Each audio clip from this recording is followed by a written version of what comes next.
बिस्मिल्लाहिर्रहमानिर्रहीम। अस्सलाम वालेकुम नाज़रीन, मेरा नाम दावर अजीज़ है और एक मरतबा फिर मैं अपने यूट्यूब चैनल से आपसे मुखातिब होने का शर्फ हासिल कर रहा हूँ। आपका बहुत शुक्रिया, आप ज्वाइन करते हैं।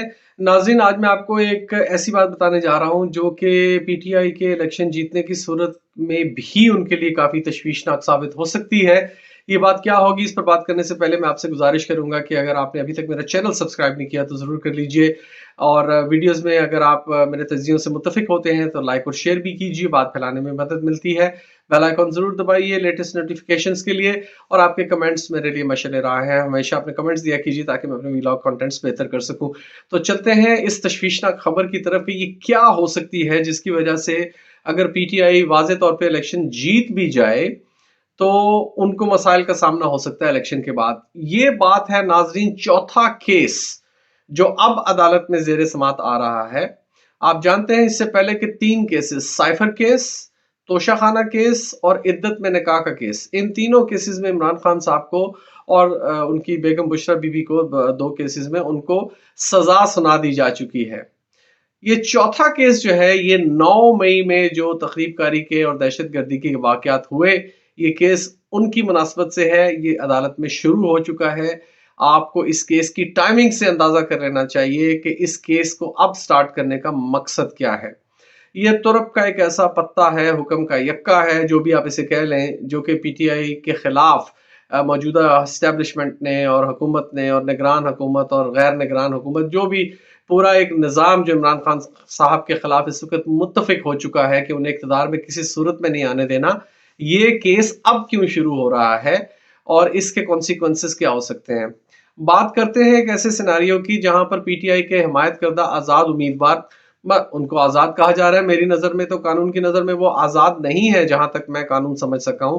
उनसे सिर्फ इंतखाबी निशान लिया गया है। पीटीआई बतौर जमात कालादम नहीं हुई, बैन नहीं हुई। इलेक्शन कमीशन की वेबसाइट पर पाकिस्तान तहरीक इंसाफ बतौर एक सियासी जमात रजिस्टर्ड है।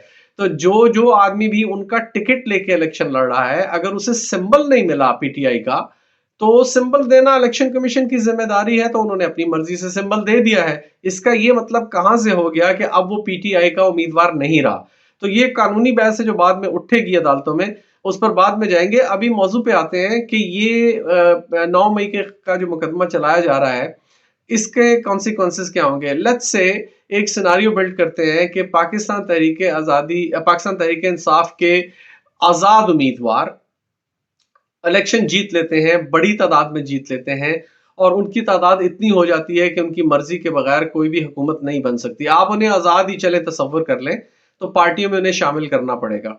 अब अगर अक्सर उम्मीदवार पार्टियों में शामिल नहीं होते और वो इंसिस्ट करते हैं कि हम अपनी पार्टी बनाएंगे या हम किसी और पार्टी को ज्वाइन कर लेंगे या जो भी करेंगे, तो हुकूमत बनना महाल हो जाएगा नवाज शरीफ के लिए भी, आसिफ अली जरदारी के लिए भी, किसी और के लिए। तो उस सूरत हाल में ये तुरप का पत्ता खेला जाएगा।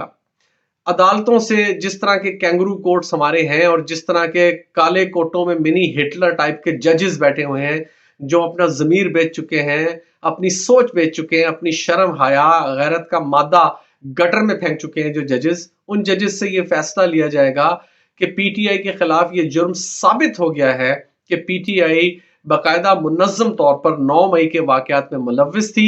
इसकी प्लानिंग की इमरान खान साहब ने बनी गाला में बैठकर, जैसे कि अभी चंद एक गवाहान सामने आए हैं जिन्होंने ये बयान दिया है कि जी शेख रशीद से भी हमारी मीटिंग हुई जो वफाकी वजीर दाखिला थे, और बनी गाला में भी इमरान खान ने ये मीटिंग की, और जमान पार्क में भी ये मीटिंग हुई। तो ये मुद्दा पीटीआई पर डालकर पीटीआई को एक दहशतगर्द जमात करार दिया जाएगा। और जब पीटीआई एक दहशतगर्द जमात कानून की नजरों में, आइन की नजरों में, जजों के फैसलों के जरिए से डिक्लेयर हो जाएगी, तो पीटीआई को बतौर एक सियासी जमात काल अदम करार दे दिया जाएगा। और वो तमाम लोग जो पीटीआई के हमायत याफ्ता हैं या उनके आज़ाद उम्मीदवार कह लें, जिन्हें मैं आज़ाद नहीं मानता, वो अपनी अपनी सीटों से महरूम हो जाएंगे, डी सीट हो जाएंगे। और क्योंकि वो एक अब ये बात वाजे हो चुकी होगी कि इनकी हमायत पीटीआई के साथ है, लिहाजा पीटीआई को ही एक कालादम जमात करार दे दिया जाएगा और उन्हें डी सीट कर दिया जाएगा। या इस चीज को दिखाकर, ये हथियार दिखाकर, ये दहशत फैलाकर कि पीटीआई अब कालादम होने जा रही है, उन्हें इस बात पर मजबूर किया जाएगा कि अपनी सीट बचाने के लिए, और जो आपने इतनी इन्वेस्टमेंट की है इंतखाबी मुहिम पर, اسے ضائع نہ کرنے کے لیے، اسے بچانے کے لیے اب آپ پر لازم ہے کہ کسی نہ کسی پارٹی میں آپ شامل ہو جائیں۔ لالچ بھی دیا جائے گا، دھونس دھڑلے سے بھی کام لیا جائے گا، بلیک میلنگ بھی کی جائے گی، سب کچھ کیا جائے گا، لیکن اس کے لیے اسٹیبلشمنٹ اور جو موجودہ سیٹ اپ ہے اس کے ہاتھ میں کچھ ایسا پتہ ہونا چاہیے جسے دکھا کر وہ انہیں ڈرا سکے کہ میں اس پتے سے ساری بازی جیت لوں گا۔ تو یہ پتہ 9 مئی کے جو واقعات ہوئے تھے انہیں جان بوجھ کر اس کیس کو سب سے آخر میں چلانے اور اس کی سماعت، اس کی سنوائی اور اس کا فیصلہ الیکشن کے بعد اس لیے رکھا گیا ہے کہ پی ٹی آئی کو اگر ضرورت پڑے تو بطور جماعت دہشت گرد قرار دے کر کالعدم قرار دے دیا جائے۔ میری بات آپ نوٹ کر لیں یہ، لیکن آپ نے اس سے بالکل گھبرانا نہیں ہے، آپ نے نکلنا ہے، عوام نے نکلنا ہے، عوام نے ووٹ کرنا ہے، ان کا کام ووٹ کرنا ہے۔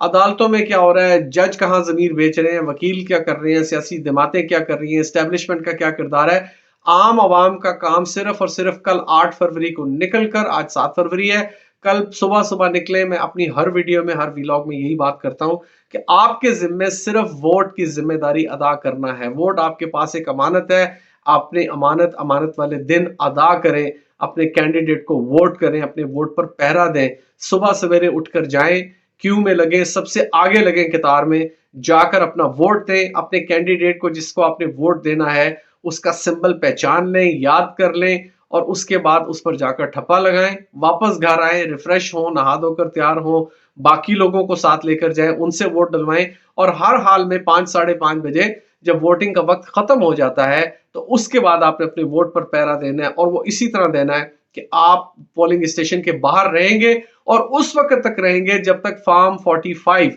آپ کے ہاتھ میں سائن شدہ، تصدیق شدہ نہیں آ جاتا۔ اور پی ٹی آئی کا جو پولنگ ایجنٹ ہے یا جس پارٹی سے آپ کا تعلق ہے، پولنگ ایجنٹ جب تک یہ تصدیق نہیں کر دیتا کہ میرے پاس فارم 45 آ چکا ہے اور اس کی کاپی آپ کو مل جائے، اس وقت تک آپ نے اپنے ووٹ پر پہرا دینا۔ آپ کے ذمہ صرف یہ ایک کام ہے، آپ چھوڑ دیں عدالتوں میں کیا ہو رہا ہے، 9 مئی کے کیس کا کیا ہوگا کیا نہیں ہوگا، جو توشہ خانہ میں سزا دے دی، جو سائفر میں سزا دے دی، جو عدت میں نکاح پہ سزا دے دی، اس نے آخر کیا اکھاڑ لیا، کیا بگاڑ لیا؟ کچھ نہیں کیا اس نے۔ عمران خان صاحب کی پاپولرٹی میں تو الٹا اضافہ ہوا ہے اس کی وجہ سے۔ تو یہ کیس بھی اسی طرح آپ اس کو ڈیل کریں۔